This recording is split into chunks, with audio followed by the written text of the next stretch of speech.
பிஸ்மில்லாஹிர் ரஹ்மானிர் ரஹீம். அல்ஹம்துலில்லாஹ் வஸ்ஸலாத்து வஸ்ஸலாமு அலா ரசூலில்லாஹ் வ அலா ஆலிஹி வ ஸஹ்பிஹி வ மன் வலா.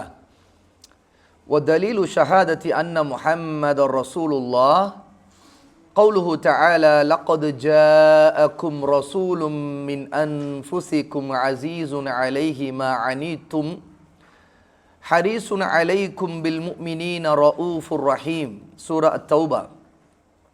ومعنى شهادة أن محمدا رسول الله طاعته فيما أمر وتصديقه فيما أخبر واجتناب ما عنه نهى وزجر وألا يعبد الله إلا بما شرع.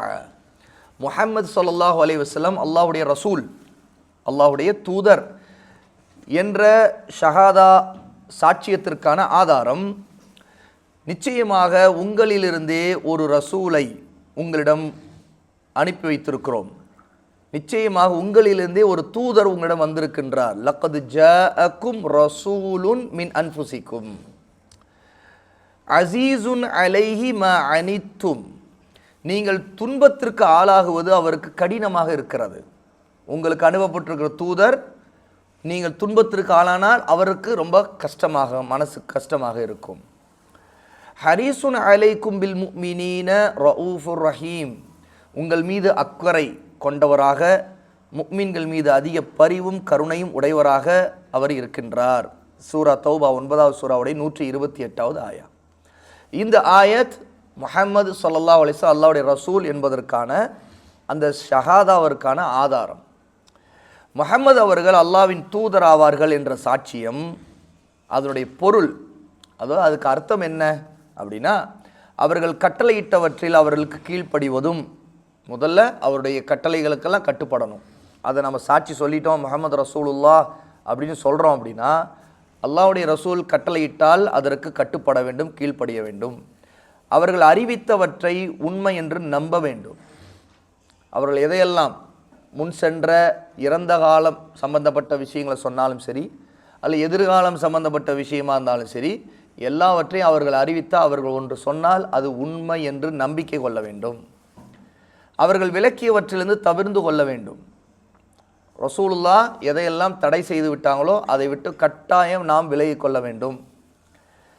அவர்கள் மார்க்கமாக்கியதின் பிரகாரம் அல்லாஹ்வை வணங்க வேண்டும். அவர்கள் எதை ஷரியத்தாக நமக்கு ஆக்கியிருக்கிறாங்களோ அந்த முறைப்படி தான் அல்லாஹ்வை வணங்க வேண்டும். அதாவது அவர்கள்தான் நமக்கு இபாதத்திற்கான முறைகளை, வழிகளை சொல்லி காட்டுகிறவர். இதுதான் முஹம்மது ரசூலுல்லாங்கிற ஷஹாதாவுக்கான அர்த்தம். இந்த 4 கடமைகளை அவர்களுக்கு நாம் நிறைவேற்ற வேண்டும். கட்டளைகளுக்கு கட்டுப்பட வேண்டும், அவர்கள் அறிவித்த விஷயங்களை உண்மை என்று நம்ப வேண்டும், அவர்கள் தடை செய்த விஷயங்களை விட்டு விலகிக் கொள்ள வேண்டும், 4வது அவர்கள் மார்க்கமாக்கிய ஷரியத்தாக ஆக்கியிருக்கிற முறைப்படி தான் அல்லாஹ்வை வணங்க வேண்டும். இப்போ இதில் ஷேக் சாலிஹ் அல் உஸைமீன் ரஹிமஹுல்லாஹி தஆலா முதல்ல உங்களிலிருந்து அனுப்பப்பட்டவர் அப்படின்னு அல்லாஹ் தஆலா சொல்கிறான். யார? ரசூலுல்லாஹி ஸல்லல்லாஹு அலைஹி வஸல்லம் அவர்களை. ரசூலுன் மின் அன்ஃபுஸிக்கும். அல்ஹம்துலில்லாஹ் யஹ்தீகுமுல்லாஹு யுஸ்லிஹு பாலக்கும். உங்களிலிருந்து, உங்கள் இனத்திலிருந்து. அல்ஹம்துலில்லாஹ். உங்களிலிருந்து என்று சொன்னால் உங்களுடைய இனத்திலிருந்து, அதாவது மனித இனத்திலிருந்து, அதாவது உங்களுக்கு மத்தியிலேயே அப்படின்னு அர்த்தம். இதுக்கு என்ன ஆதாரம்? ஹுவல்லதி பஅஸ ஃபில் உம்மீன ரசூலம் மின்ஹும் யத்லு அலைஹிம் ஆயாத்திஹி வ யுஸக்கீஹிம் வ யுஅல்லிமுஹுமுல் கிதாப வல் ஹிக்ம வ இன் கானூ மின் க்பலு லஃபீ ضலாலிம் முபீன். எழுத படிக்காத சமுதாயத்தில் அவர்களிலிருந்தே ஒரு தூதரை அவனே அனுப்பினான். அவர் அவனது வசனங்களை அவர்களுக்கு ஓதி காட்டுகிறார், அவர்களை தூய்மைப்படுத்துகிறார், அவர்களுக்கு வேதத்தையும் ஞானத்தையும் கற்றுக் கொடுக்கிறார். அவர்கள் இதற்கு முன் தெளிவான வழிகட்டில் இருந்தார்கள். அதாவது ரசூலுல்லாஹி ஸல்லல்லாஹு அலைஹி வஸல்லம் அனுப்பப்பட்டது அரபு இனம். அந்த அரபு இனத்திலும் குறிப்பாக குறைஷிகள், அரபிகள் எப்படிப்பட்டவர்கள்னா அவர்கள் உம்மி சமுதாயம். உம்மி என்று சொன்னால் எழுதவோ படிக்கவோ தெரியாதவர். பொதுவாக உம்முன் என்று சொன்னால் என்ன? தாய். ஒரு தாயை சார்ந்திருக்கக்கூடிய குழந்தையின் நிலை என்ன? அதற்கு எழுதவோ படிக்கவோ தெரியுமா? எப்பவுமே அம்மாவுக்கு பின்னாடியே இருந்துகிட்டு இருக்கிறோம். ஏன்னா அம்மாவை சார்ந்து இருக்கக்கூடிய தாய் அம்மாவிடம் பால் குடிக்கக்கூடிய பருவத்தில் இருக்கும். அதனால தான் எப்பவுமே அம்மாவை சார்ந்து இருக்கும். அம்மாவை விட்டால் அந்த குழந்தைக்கு வேறு எதுவுமே தெரியாது. அப்போ அந்த மாதிரி தாயை சார்ந்திருக்கிற ஒரு குழந்தை எப்படி எழுதவோ படிக்கவோ தெரியாதோ, கல்வி அறிவு இல்லாமல் இருக்குமோ, அது போல ஒரு சமுதாயமே எழுதவே படிக்கவே தெரியாத அளவுக்கு கல்வியற்ற நிலையில் இருந்தது. அந்த சமுதாயம் தான் ரசூலுல்லாஹி ஸல்லல்லாஹு அலைஹி வஸல்லம் பிறந்த அரபு சமுதாயம், குறிப்பாக குறைஷிகளுடைய சமுதாயம். அப்போ அந்த சமுதாயத்திலிருந்து அவர்களுக்கு மத்தியிலேயே அல்லாஹ் தஆலா தூதரை அனுப்பினான் அரபுகளுக்கு. ஆனால் அரபுகளுக்கு மட்டும் அனுப்பப்பட்ட ஒரு தூதர் அல்ல. இங்கே மின் அன்ஃபுசிக்கும் அப்படின்னு சொல்லும்போது அல்லாஹ் தஆலா அந்த சமுதாயத்தை நோக்கி சொல்லும்போது அந்த சமுதாயத்திலிருந்தே அவர்களுக்கு அல்லாஹ் அனுப்பியிருக்கிறார். அதாவது அரபியே பேசக்கூடிய அந்த சமுதாயத்துக்கு வேறு மொழி பேசக்கூடிய ஒரு தூதரை அல்லாஹ் அனுப்பலை. அதிலும் குறிப்பாக எழுத படிக்க தெரியாத அந்த சமுதாயத்திற்கு எழுத படிக்க தெரிஞ்ச வேறு எங்கோ இருந்து ஒரு தூதரை அனுப்பலை. ரசூலுல்லாவும் யார்? ஒரு உம்மி நபி தான். ஏன்னா ரசூலுல்லாவுக்கும் எழுதவோ படிக்கவோ தெரியாது. ஆக எழுத படிக்க தெரியாத சமுதாயத்திற்கு எழுதவோ படிக்கவோ தெரியாத ஒரு தூதரையே அல்லாஹ் தஆலா அவர்களிலிருந்து அனுப்பியிருக்கிறான். அப்போது அந்த மக்களுடைய மொழி என்ன, அந்த மக்களுடைய சிந்தனைகள் என்ன, அந்த மக்களுடைய பிரச்சனைகள் என்ன, எல்லாவற்றையும் நன்கு அறிந்தவராக யார் இருந்தால் ரசூலுல்லாஹி ஸல்லல்லாஹு அலைஹி வஸல்லம் இருந்தாங்க. அப்போ அந்த மக்களுக்கு அந்த நேரத்தில் அனுப்பப்பட்ட தூதர் அவர்களிலிருந்தே அனுப்பப்பட்ட ஒரு தூதராக இருக்கிறார். அவர்தான் முஹம்மது ஸல்லல்லாஹு அலைஹி வஸல்லம், ரசூலுன் மின் அன்ஃபுசிக்கும். அடுத்தது ரசூலுல்லாஹ்வுடைய தன்மையை அல்லாஹ் தஆலா சொல்கிறான். அது என்ன? ஹரீசுன் அலைக்கும் பில் முஃமினீன். அதாவது உங்களுடைய நலன், உங்களுடைய நன்மை இதில் அக்கறை கொண்டவர், உங்களுக்கு தீங்கை விரும்பாதவர், கேடு நினைக்காதவர், உங்களுடைய தீங்குகளை, உங்களுக்கு வரக்கூடிய தீமைகளை தடுக்கக்கூடியவர். அப்படிப்பட்ட நபியை அல்லாஹ் அனுப்பியிருக்கிறார். இது அந்த மக்களுக்கும் பொருந்தும், உலக மக்கள் எல்லோருக்கும் பொருந்தும். ஏன்னா ரசூலுல்லாஹி ஸல்லல்லாஹு அலைஹி வஸல்லம் அந்த மக்களுக்கு மட்டும் அனுப்பப்பட்டவர் அல்ல, எல்லா மக்களுக்கும் அனுப்பப்பட்டவர். அப்போ பூமியில் வாழக்கூடிய எல்லாருக்கும் அனுப்பப்பட்டவருங்கிற முறையில் பார்க்கும்போது ஹரீசுன் அலைக்கும் பில் முஃமினீன், அல்லாஹ்வை ஈமான் கொண்ட மக்கள் மீது அவர் அக்கறை உள்ளவராக, அவர்களுக்கு நலன் நினைக்கிறவராக இருக்கின்றார். அப்போ உலக மக்கள் எல்லாருக்கும் ரசூலுல்லாஹ் நன்மை நாடக்கூடியவர். அது மட்டுமல்ல, அவர் ரவுஃபுர் ரஹீம், பரிவுள்ளவர், கருணை உள்ளவர், அன்பு உள்ளவர். அப்போ அந்த பண்புகளோடு அல்லாஹ் தஆலா ரசூலை அனுப்பினார். அப்போ முஹம்மது ரசூலுல்லான்னு சொல்லும்போது ரசூலுல்லாவை நம்ம எப்படி நினைக்கணும்னா, நம்மீது நலன் நாடி, நம்மீது அக்கறையோடு, நமக்கு நல்லதை நினைக்கக்கூடிய கருணை உள்ள ஒரு நபியை அல்லாஹ் தஆலா ரசூலை அனுப்பினான். அன்புள்ள ஒரு நபியை ரசூலை அல்லாஹ் நமக்கு அனுப்பியிருக்கிறான் அப்படி நம்ம நினைக்கணும். அப்போதான் அந்த ரசூல் எந்த அளவுக்கு நம்ம மீது அக்கறை உள்ளவருங்கிற அந்த மனநிலையோடு அவரை பின்பற்ற வேண்டும் அப்படிங்கிற அதனுடைய முக்கியத்துவம் நமக்கு தெரியும். அப்படிங்கிறதை இந்த ஆயத்திலிருந்து நாம் தெரிந்து கொள்கிறோம். இந்த ஆயத்தில் அல்லாஹ் தஆலா மிகவும் அதிகமான பரிவும் கருணை உடையவராக ரசூலுல்லாஹ் சொன்னதிலிருந்து ஏன் சொல்லப்பட்டிருக்குது அப்படின்னு ஷேக் சாலிஹ் அல் உஸைமீன் குறிப்பிடுறாங்க. காஃபிர்களுடனும் நயவஞ்சர்களுடனும் போர் புரியும்படியும் அவரிடம் கடுமையாக நடந்து கொள்ளும்படியும் அவர்கள் ஏவப்பட்டிருக்கிறார்கள். எனவே தான் குறிப்பாக முஃமின்களிடம் இவ்வாறு நடந்து கொள்கிறார்கள். ஏன் முஃமின்களிடம் ரொம்ப கருணையும் பரிவும் கொண்டவராக இருக்கிறாங்க அப்படின்னா, காஃபிர்களாக அல்லாஹ்வை நிராகரிக்கக்கூடியவங்கள்ட்ட அவங்க போர் செய்வாங்க. சரியா? அதில் ஷிர்க்கு விஷயத்தில் எந்த சமரசத்துக்கும் முன் வர மாட்டாங்க. அவ்வளோ கடுமையாக அவர்கள் ஷிர்க்கு விஷயத்தில் கடுமையாக இருந்தாங்க, குஃப்ரு விஷயத்தில் கடுமையாக இருந்தாங்க. யார்? ரசூலுல்லாஹ். ஆனால் முஃமின்கள் விஷயத்தில் அவர்கள் மிகவும் கருணையும் பரிவும் உள்ளவராக இருக்கின்றார். அல்லாஹ்வின் தூதர் ஸல்லல்லாஹு அலைஹி வஸல்லம் அவர்களின் இத்தகைய தன்மைகள், அதான் அவங்களுடைய இந்த குணாதிசயங்கள் உண்மையில் அவர்கள் அல்லாஹ்வுடைய தூதர் என்பதற்கு சான்றாக இருக்கின்றன. பாருங்க, அல்லாஹ் தஆலா 48வது சூரா அல் ஃபத்ஹுடைய 29வது ஆயத் முஹம்மது ரசூலுல்லாஹ் என்று சொல்லியிருக்கிறான். முஹம்மது ஸல்லல்லாஹு அலைஹி வஸல்லம் அல்லாஹ்வுடைய ரசூல் என்று சொல்லியிருக்கிறான். இன்னொரு ஆயத்தில் சூரா அல் ஆராஃப் 7வது சூராவுடைய 158வது ஆயத்தில் குல் யா அய்யுஹன் நாஸ் இன்னி ரசூலுல்லாஹி இலைக்கும் ஜமீஆ, மனிதர்களே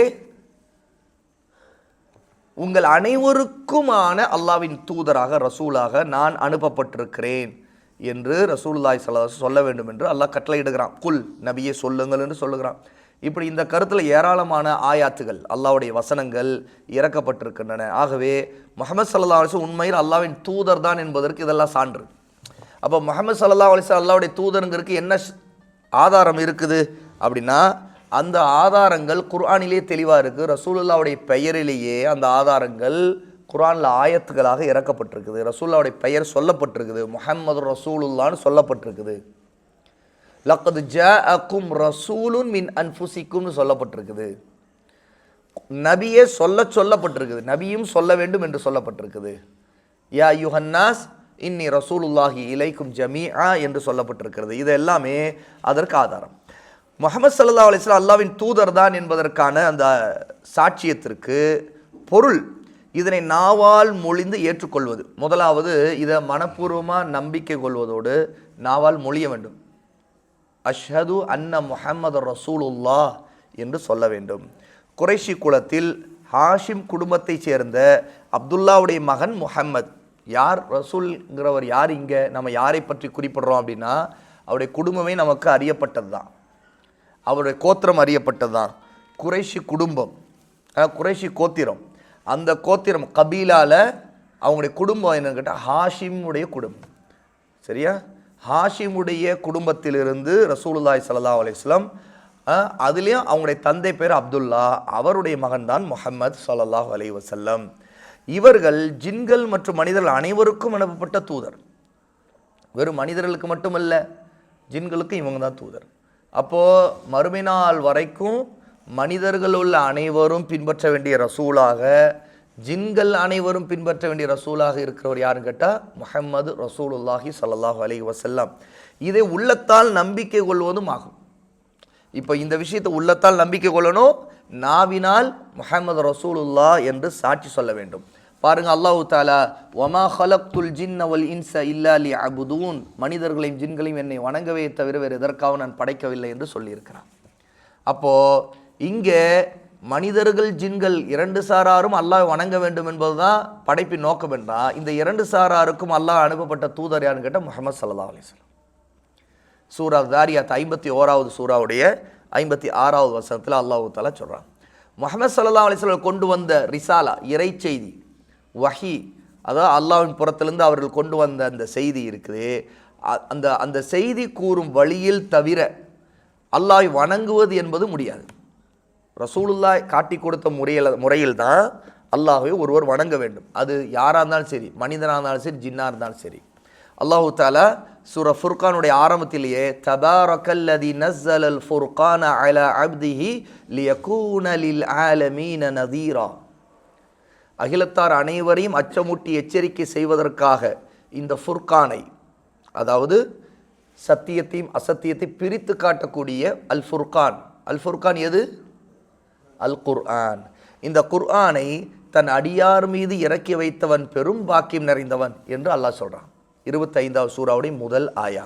அப்போ இந்த தூதத்துவ சாட்சியத்துடைய தேட்டம், இதை நம்முடைய உள்ளத்தில் ஏந்துவதுடைய வெளிப்பாடாக என்ன நம்முடைய உள்ளத்திலிருந்து எப்படி இருக்கணும்? அதுனா முஹம்மது ஸல்லல்லாஹு அலைஹி வஸல்லம் அல்லாஹ்வின் தூதர் என்று அவர்களை நம்புவதும், அவர்கள் ஏவிய ஏவல்களை எடுத்து நடந்து, அதாவது கட்டளையிட்டது என்னென்ன கட்டளையிட்டாங்களோ அதையெல்லாம் கட்டுப்பட்டு நடக்கணும்.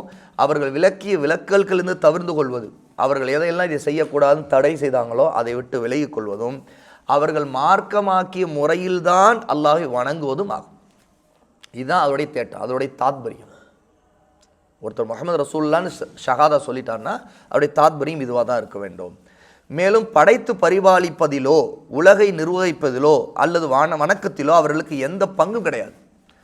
சரி, இப்படி நாம் நம்பிக்கை கொள்வதனால இதில் அல்லாஹு தஆலா முஹம்மது ஸல்லல்லாஹு அலைஹி வஸல்லம் அவர்களுக்கு ஏதாவது தன்னுடைய ஆற்றல்களை கொடுத்துருக்கிறானா, தெய்வீக சக்தியை கொடுத்துருக்கிறானா? அதெல்லாம் இல்லை. அவர்களுக்கு இதில் எந்த பங்கும் இல்லை. அதாவது படைக்கிறதிலோ பரிபாலிக்கிறதிலோ அல்லது இபாதத்துக்கு சொந்தம் கொண்டாடுவதிலோ எதிலும் அவர்களுக்கு பங்கு கிடையாது. ஏன்னா அல்லாஹ் தான் ரப்பு, இவங்க யாருன்னு கேட்டால் அந்த ரப்புடைய தூதர் தான், இவங்க ரசூலுல்லாஹ் தான். சரியா?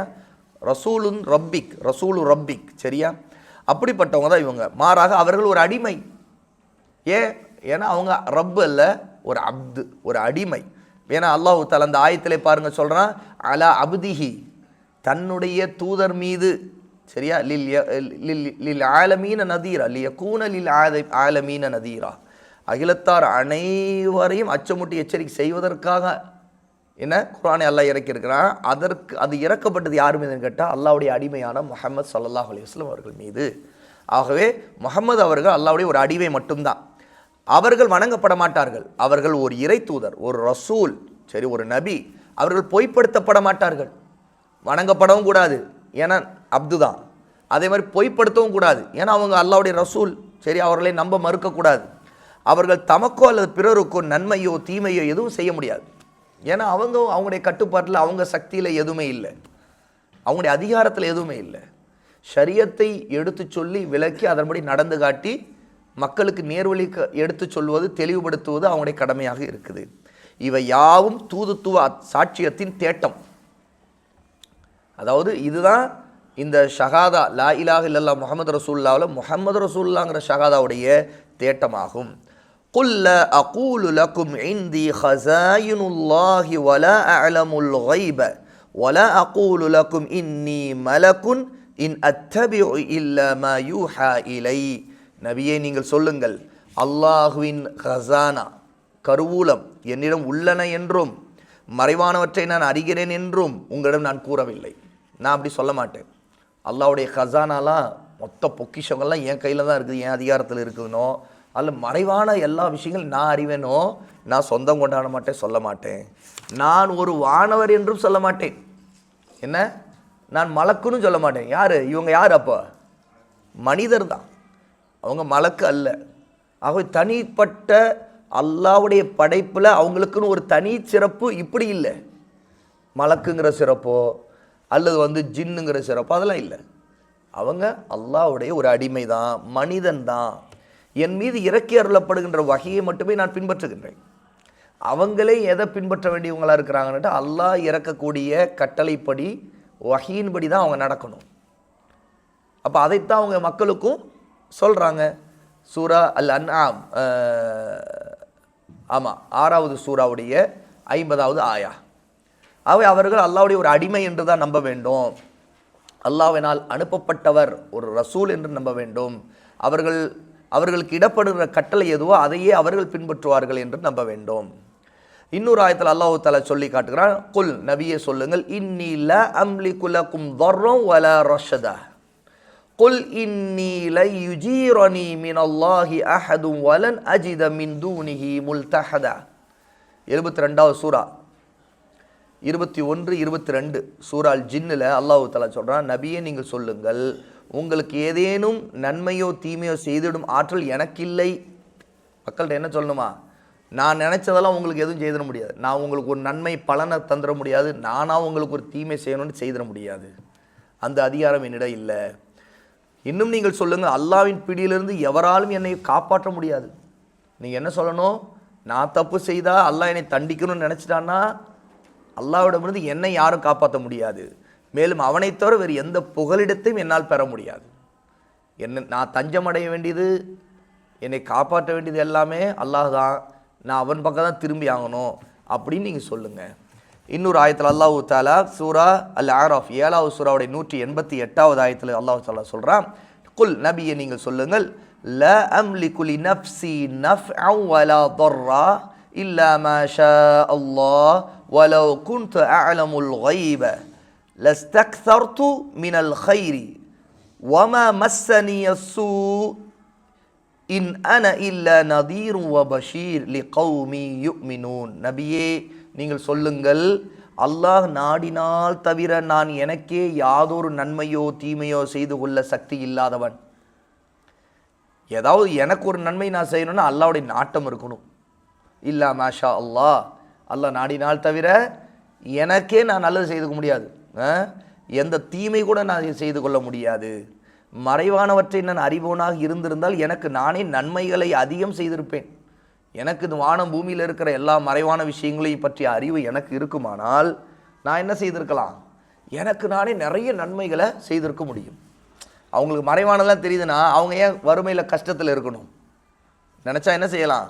அவங்க என்ன செய்யலாம்? எங்கே பொக்கிஷங்கள் இருக்குது, எங்கே தங்கம் வெள்ளி இருக்குது, பூமியில் எந்த இடத்துல இருக்குது, தேவைங்கிறத அள்ளிக்கலாம், எடுத்துக்கலாம். ஏன்னா அவங்களுக்கு எல்லாம் மறைவானதில் எங்கெங்கே எதுன்னு இருக்குன்னு தெரியும். அவங்க நிறைய நன்மைகளை அடைஞ்சிருக்கலாம். ரசூலுல்லாஹி ஸல்லல்லாஹு அலைஹி வஸல்லம் சொல்ல வேண்டுமா, மறைவானதெல்லாம் நான் அறிஞ்சேன்னா நான் எனக்கான நன்மைகளை அதிகப்படுத்தியிருப்பேன், அதெல்லாம் நான் செய்ய முடியாது. எந்த தீங்கும் என்னை அணுகி இருக்காது. எனக்கு ஏதோ ஒரு தீங்கு நடக்கும்னா அதை நான் முன்னாடி தெரிஞ்சிருக்கலாம் இல்லையா? ஓ இது எனக்கு நடக்கும். ரசூலுல்லாஹி ஸல்லல்லாஹு அலைஹி வஸல்லம் லபீதுங்கிற ஒரு யூதன் சூனியம் செய்தான், சூனியம் வச்சுருந்தான், சிகர் செய்துட்டான். அதே ஒரு கிணற்றடியை போய் அந்த கிணற்றுக்குள்ளே பேரிச்சம் பாலையை கொண்டு ரசூல்லாவுடைய முடியை எடுத்துகிட்டு போய் அந்த முடியை கொண்டு முடிச்சு போட்டு அந்த பாலையில் உள்ள கட்டி முடிச்சுகள் இட்டு அதன் மூலமாக ரசூல்லாவுக்கு சூனியம் செய்தான். அதோடைய பாதிப்பு ரசூல்லாவுடைய திருமண வாழ்க்கையில் மனைவிகளோடு நாள்களை பங்கிடுறதுல அவங்களுக்கு ஒரு வித மறதி வந்துச்சு.